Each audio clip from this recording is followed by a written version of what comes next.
우리 한 목소리로 같이 봉독합니다.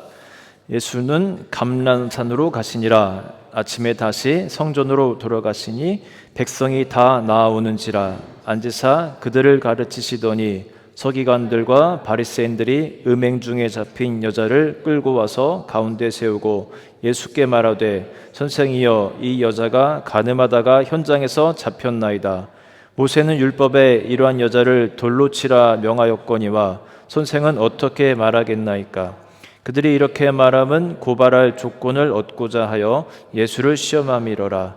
예수께서 몸을 굽히사 손가락으로 땅에 쓰시니 그들이 묻기를 맞이 아니하는지라. 이에 일어나 이르시되 너희 중에 죄 없는 자가 먼저 돌로 치라 하시고 다시 몸을 굽혀 손가락으로 땅에 쓰시니 그들이 이 말씀을 듣고 양심의 가책을 느껴 어른으로 시작하여 젊은이까지 하나씩 하나씩 나아가고 오직 예수와 그 가운데 섰는 여자만 남았더라.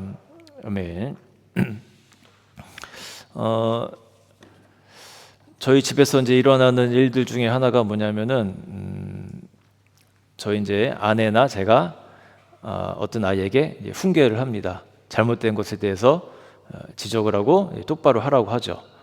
그러면 같이 이제 밥을 먹다가 일어나는 일들이 많은데 옆에 있는 녀석이 꼭 같이 훈수를 둡니다.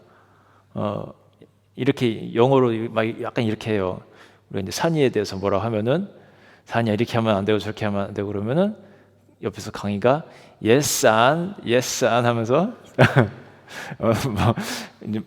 엄마 말에 아빠 말에 동의하면서 그렇게 하지 말라고 같이 훈수를 뜨는 겁니다. 그러면 굉장히 기분을 나빠합니다. 엄마 아빠 말에는 이제 어느 정도 듣고 있다가 동생이나 누가 그러면 같이 막 이제 그때 또 화를 내고 이렇게 짜증을 내고 막 이제 그런 일들이 종종 일어나요.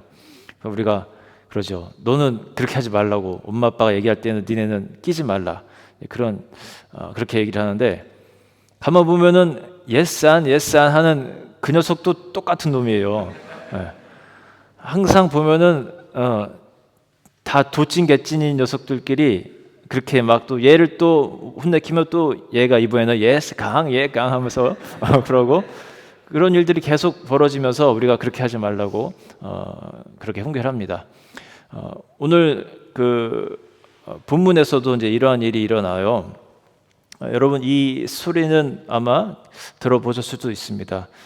간음 중에 잡혀온 한 여인에 대해서 예수님이 어떻게 이제 치리를 하시는지 그것에 대한 내용입니다. 자, 오늘 본문을 한번 보여주실까요? 자, 예수님이요 그 성전에서 백성들을 가르치고 있었습니다. 이제 그런 상황 속에서 서기관과 바리새인들이 음행 중에 잡힌 한 여자를 끌고 와서 그 성전 어딘가에다 이렇게 가운데 세워놓고 예수님이 어떻게 행하는지를 이제 물어보는 장면입니다. 예수께 말하되 선생이여, 이 여자가 간음하다가 현장에서 잡혔나이다 라고 합니다. 여기서 서기관과 바리새인들은 당시 그 종교 지도자들이었습니다. 율법에 대해서 아주 박식하고 아무튼 선생님들, 그들도 역시 선생님들이죠. 그런데 자기들이 막 의심스럽게 쳐다보던 이 예수를 향해서 여기 이제 선생이라고 표현을 합니다. 랍비라고도 나오는데 정말로 존경스러워서 선생님 랍비라고 말한 것이 아니라 이제 우리들이 어려운 질문을 할 테니까 네가 많은 사람들이 보는 앞에서 네가 이제 랍비라고 하는 사람인데 대답을 회피하지 못하도록 하려고 하는 그런 이제 심보 속에서 이렇게 호칭을 하는 겁니다. 이 여자가 간음하다가 현장에서 잡혔나이다. 모세는 율법에 이러한 여자를 돌로 치라 명하였거니와 선생은 어떻게 말하겠나이까? 자, 율법을 아직 그 전에 다시 보여주세요. 율법에 의해서는 간음하다가 잡히면은 이제 사형입니다. 돌로 바로 그 즉시 사형을 하는 거예요. 이 여자는 이런 상황으로 볼 때 최소한 결혼했거나 아니면 최소한 결혼 전에 하는 거 뭐죠 그거? 약혼 상태에 있었던 것으로 보이고요. 이런 장면으로 볼 때 그때나 지금이나 사람들은 참 매우 그 죄 앞에서 약하다라는 것을 볼 수 있습니다. 당시 법에 따르면 심지어 가늠하다 잡히면 죽게 되는 거였어요. 지금 우리나라의 그 새로운 바뀐 법에 따르면 간음은 더 이상 그 유죄는 아닌 거로 제가 알고 있는데, 당시에는 즉사 그 처벌을 받는 것을 알매도 불구하고 간음을 하는 상황이 비일비재했습니다. 이런 것을 볼 때 그 성경이 알려주죠. 우리 인간이 얼마나 나약한 존재인지를, 이렇게 죄 앞에서 연약한 존재인지를 잘 알려줍니다. 우리들의 문제입니다. 자, 다음으로 한번 보겠습니다. 그들이 이렇게 말하면 이제 아까 선지자와 그 누구죠? 바리새인들이 하는 겁니다. 그 서기관과 고발할 조건을 얻고자 하여 예수를 시험함이러라. 누구를 고발할 거냐면은 이제 예수를 고발하려고 합니다. 자, 선생님, 가늠하다 잡힌 여자가 여기 있는데 어떻게 하겠습니까? 아주 어려운 질문입니다. 만약에 율법대로 그러면 쳐 죽여라 하면은 이 예수님이 지금 말하고 있는 사랑이라든지 그런 은혜라든지 그런 것들은 또 사라져 버리는 것이고요. 또 반대로 죽이지 마라 하면은 율법을 어긋나는 아주 그런 덫을 놓는 그런 질문인 거예요. 이게 우리 삶 속에서 이런 질문이 많아요. 덫을 놓는 질문을 하는 경우들이 있습니다. 부부간에도 종종 일어납니다. 제 신혼 때 많이 당했어요. 아내에게. 기억은 다 안 나는데 뭔가를 알면서 물어보는 경우가 있어요. 저도 괘씸하니까 때로는 뭔가 알면서 같이 물어보면서 젖을 놓을 때가 있습니다. 요즘은 안 그래요. 근데 그렇게 하는 사람들이 굉장히 많습니다. 이렇게 몰아넣기 위해서 이렇게 질문하고 하는 경우가 많아요. 지금 그 랍비들도 그렇게 하는 겁니다.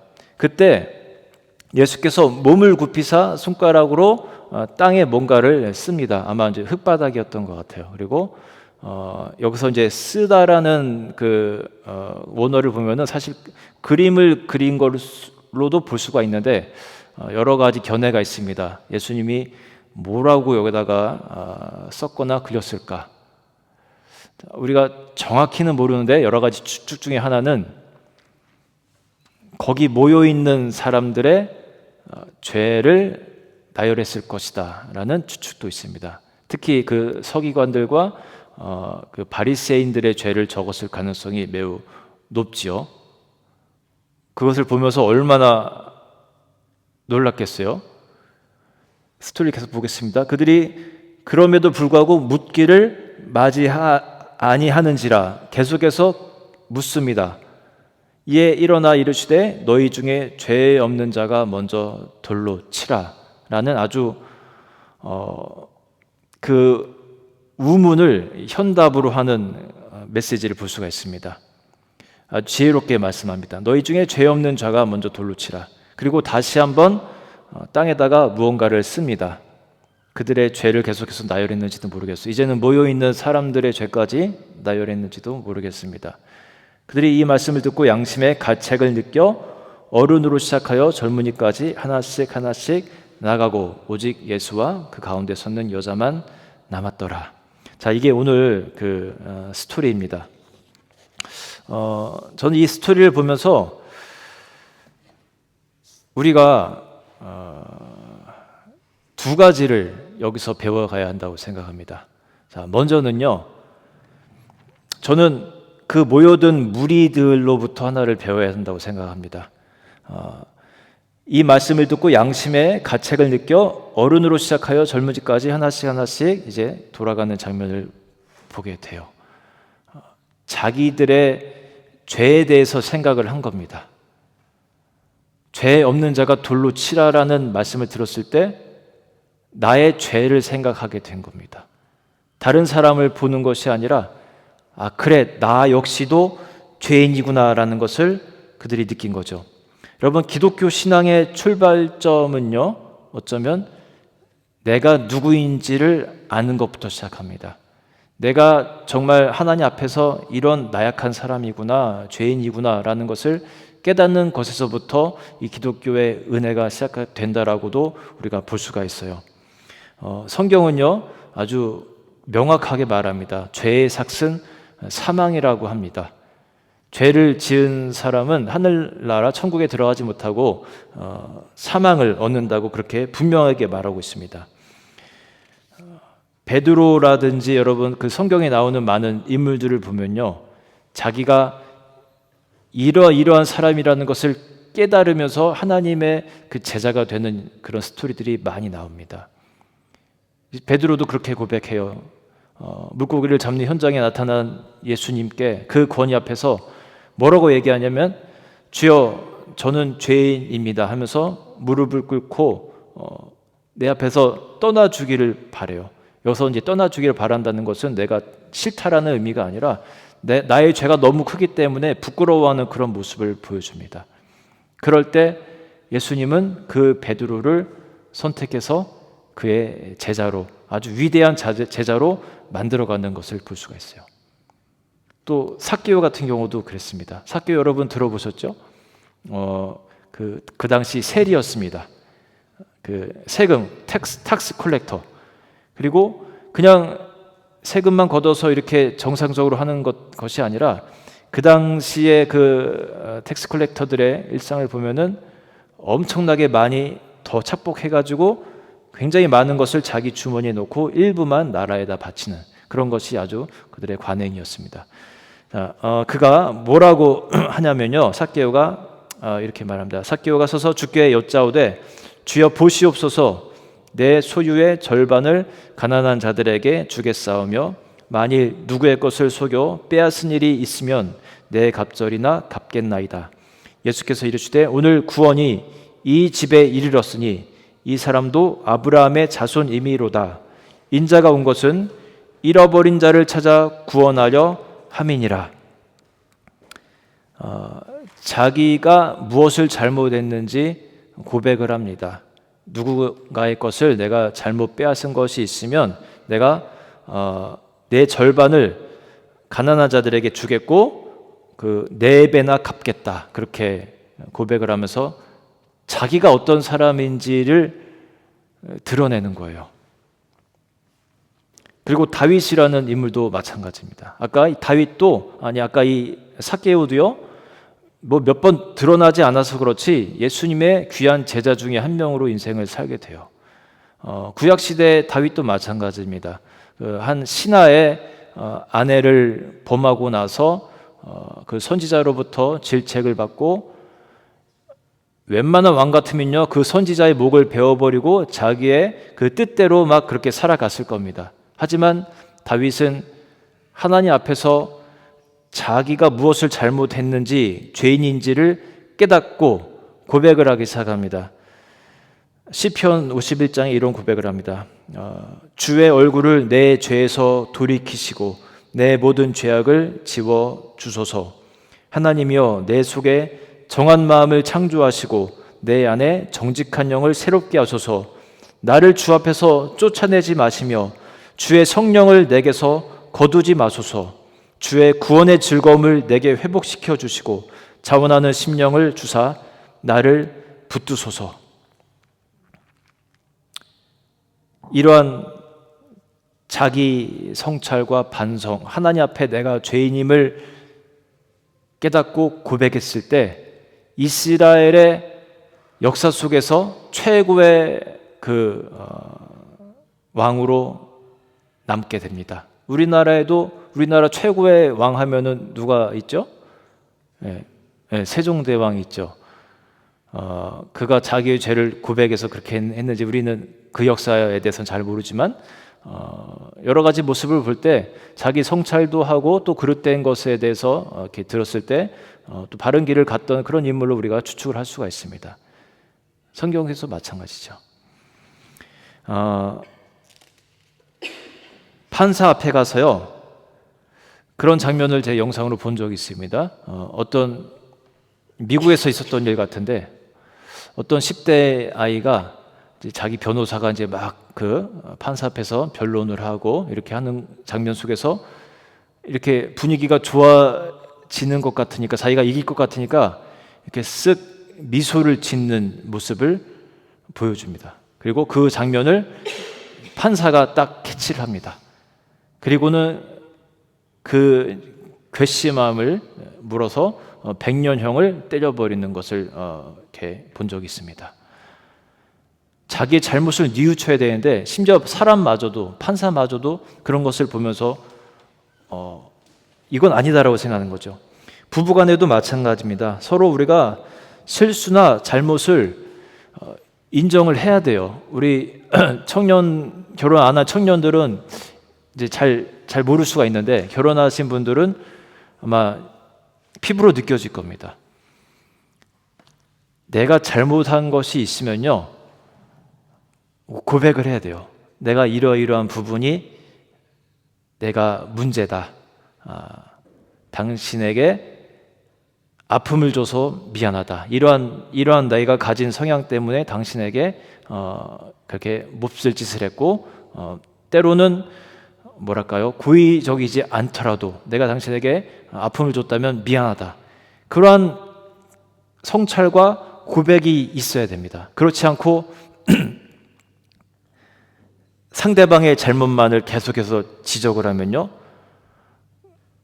그 피지컬한 사운드로는 들리지만 이 내 안에 그 살아서 들어오지는 않게 되는 거예요. 그러한 삶이 계속 이어지면요, 이 두 부부의 관계는 발전되기가 어렵습니다. 계속해서 어느 한순간에 남아있게 됩니다.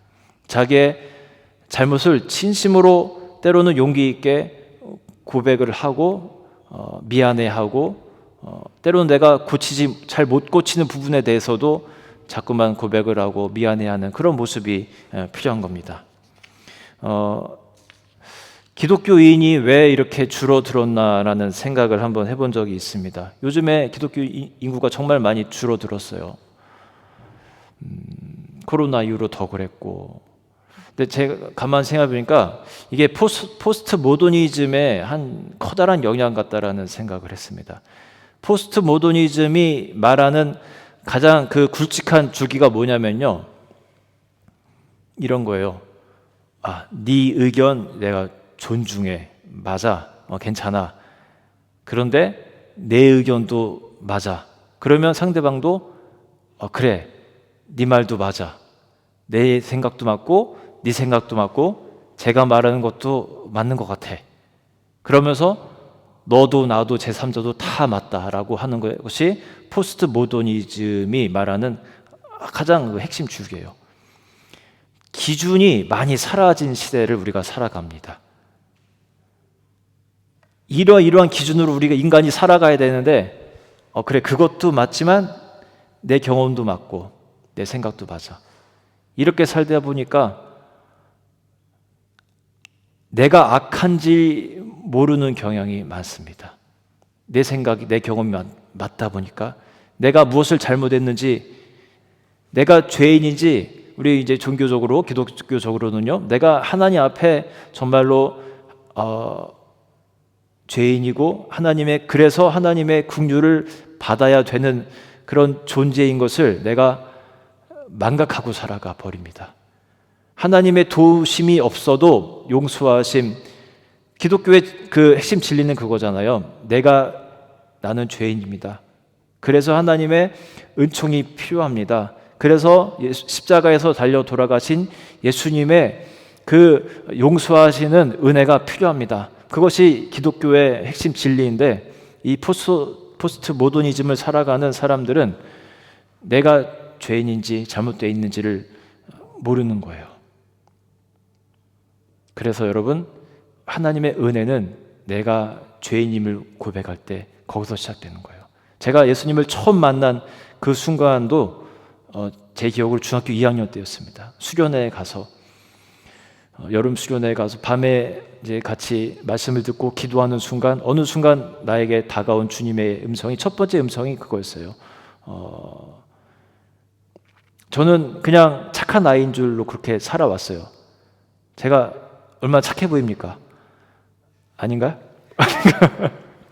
초등학교 때 피아노집 그 둘째 아들이었거든요. 저는 동네 아주머니들이 아이고 우리 성현이는 참 착하네 그런 얘기를 많이 해줬습니다. 우리 저 그 친구들도 친구들 사이에서도 쟤는 그래도 착한 애야 이렇게 왕따 당하는 친구들 이렇게 친구 이렇게 삼으려고 하고 그런 아이야 이런 느낌. 저는 제가 착한 줄로만 알고 그렇게 살아왔습니다. 그런데 말씀을 듣고 기도하고 찬양하는 순간에 내가 보여지는 것만 착하지 사실은 내 속은 참 못된 면이 많구나. 집에서는 참 못된 자식이고 그런 부분이 많구나라는 것을 제가 그때 느끼면서 눈물이 나면서 회개하기 시작하면서 그때 처음 하나님의 은혜가 무엇인지 처음으로 느끼기 시작했어요. 이 스토리 속에서 우리가 배워야 될 것은 바로 그겁니다. 내가 하나님 앞에서 여전히 은혜가 필요한, 용서함이 필요한 그런 죄인이구나라는 겁니다. 자, 두 번째로 우리가 배울 것은 뭐냐면요. 바로 이 말씀이 너희 중에 죄 없는 자가 먼저 돌로 치라입니다. 우리는 요즘도 살아가면서 너무나 많은 경우에 다른 사람을 돌로 칩니다. 내 죄가 여전히 많음에도 불구하고 그것은 보지 않고 계속해서 다른 사람의 잘못만 생각하고 돌로 칩니다. 오죽하면 우리나라에 그런 말도 있죠. 어떻게 잘하시네요. 내로남불이라는 말도 있어요. 내가 하면 로맨스고 남이 하면 불륜이다. 같은 성질을 내도 내가 하면은 의분이고 다른 사람이 하면은 막 신경질이고 그렇게 생각할 때가 많습니다. 내가 잔소리하면은 타당하기 때문에 하는 잔소리고 네가 잔소리하면은 시끄러운 그런 사운드로만 들리는 것이 우리들의 생각 속에 박혀 있어요. 우리가 이런 시대를 살아가고 있습니다. 근데 분명히 할 것은요. 예수님은 그분의 가르침 속에서 여러 번 말씀합니다. 제가 한 구절을 한번 읽어드리겠습니다.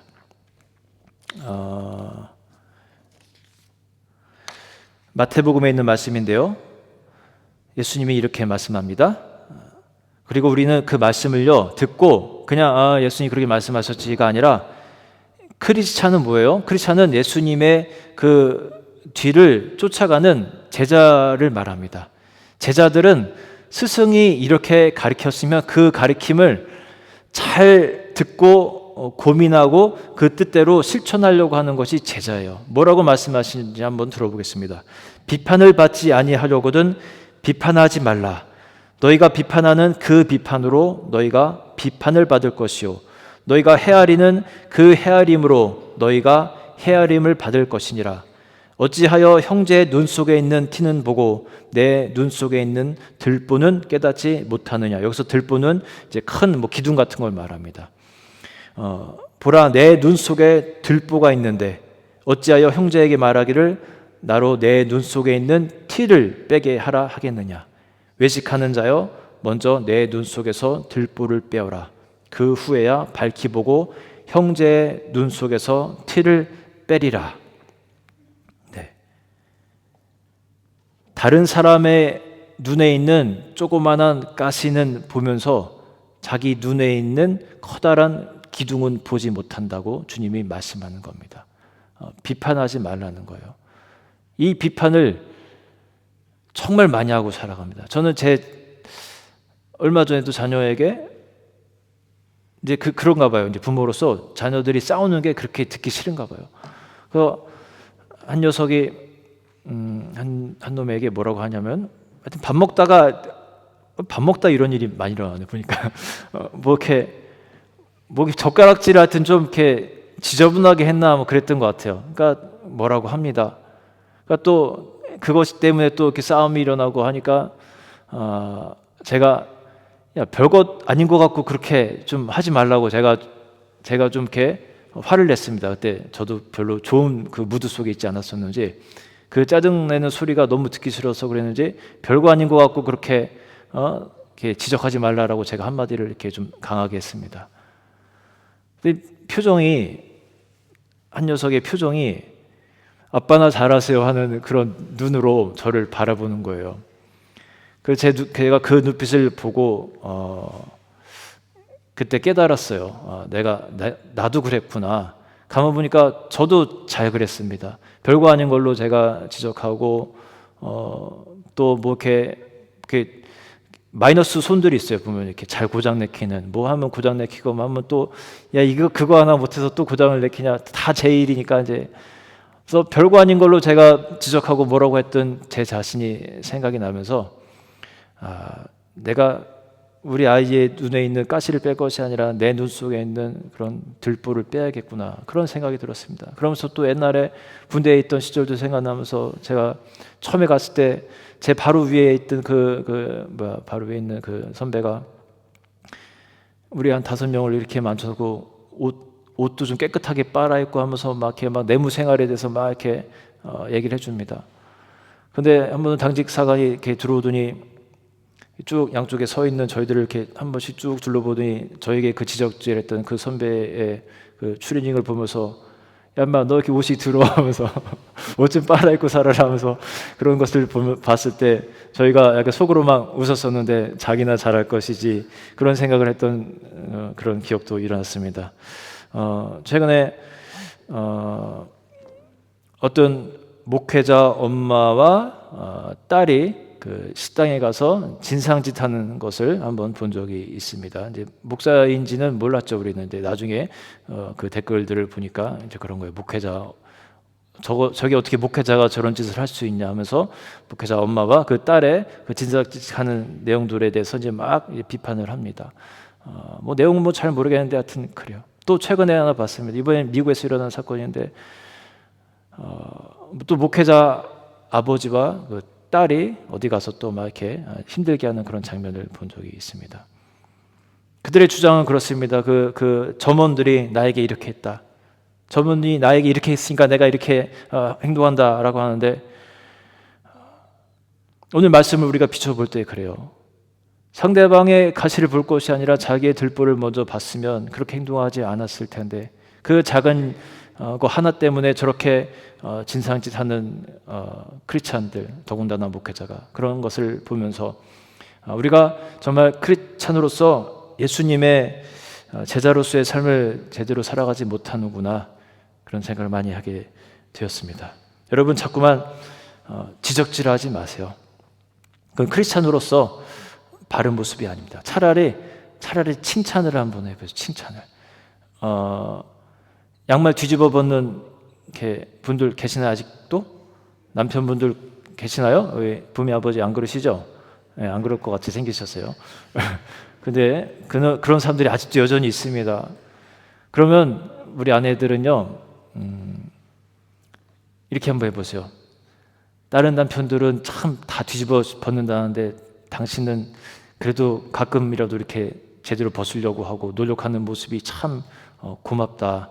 당신은 참 발도 왜 이렇게 이쁘게 생겼냐 하면서 아무거나 막 이렇게 생각나는 대로 막 얘기를 해보세요. 발 예쁜 사람 사실 별로 없잖아요. 당신은 발 쉐입이 이렇게 길쭉길쭉하니 참 예쁘다.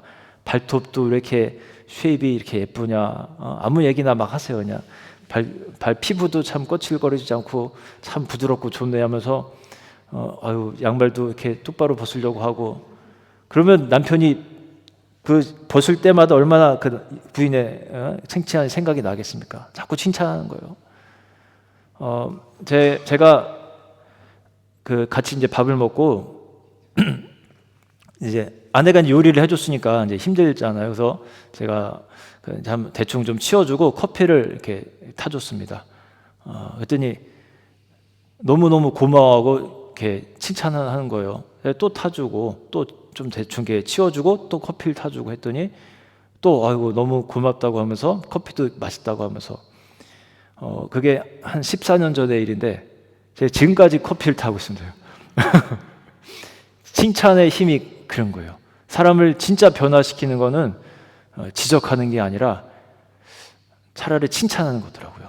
이게 저도 생각보다 잘 안 되는데 딱 뭔가를 보는 순간, 마주하는 순간 판단하게 되고, 너는 왜 그러니? 나는 나는 사실 더 그런 놈이면서 다른 사람에 대해서 그렇게 지적하면서 근데 그렇게 아무리 해봤자 여러분 변화되는 건 잘 없습니다. 오히려 날카로운 화살만 다시 돌아오게 됩니다.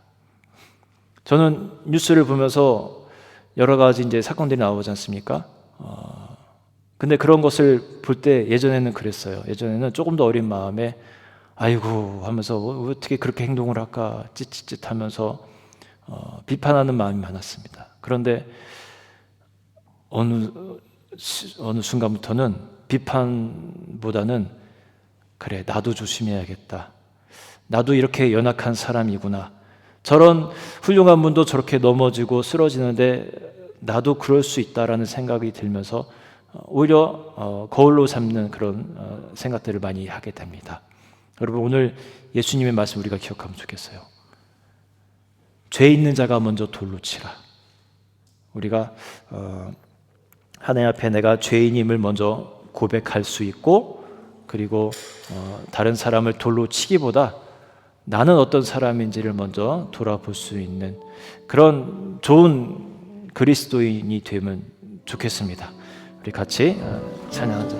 주여 우린 연약합니다. 우린 오늘을 힘겨워합니다.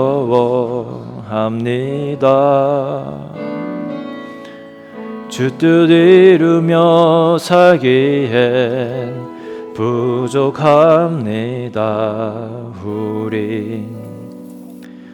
우린 연약합니다. 주여 우린 넘어집니다. 여러분 우리가 하나님 앞에 내가 어떤 존재인지를 깨닫고 고백하기 시작할 때 그때부터 주님의 그 은혜가 더욱더 풍성해집니다. 나는 여전히 그냥 생각하면서 나는 그냥 그래 뭐 이 정도면 괜찮지. 거기에만 머물러 있으면요 우리가 주님의 커다란 은총을 우리가 받기가 어렵습니다. 날마다의 삶 속에서 내가 부족한 부분들을 주 앞에 고하고 주님 나는 이러한 것이 부족합니다. 연약합니다. 나는 이런 부분이 너무나 약해서 또 쓰러집니다. 하나님 도와주십시오. 주님의 도움이 정말로 필요합니다. 그렇게 고백하기 시작할 때 하나님이 우리를 주목하시고 우리에게 긍휼을 베푸시고 이끌어 주시는 거예요.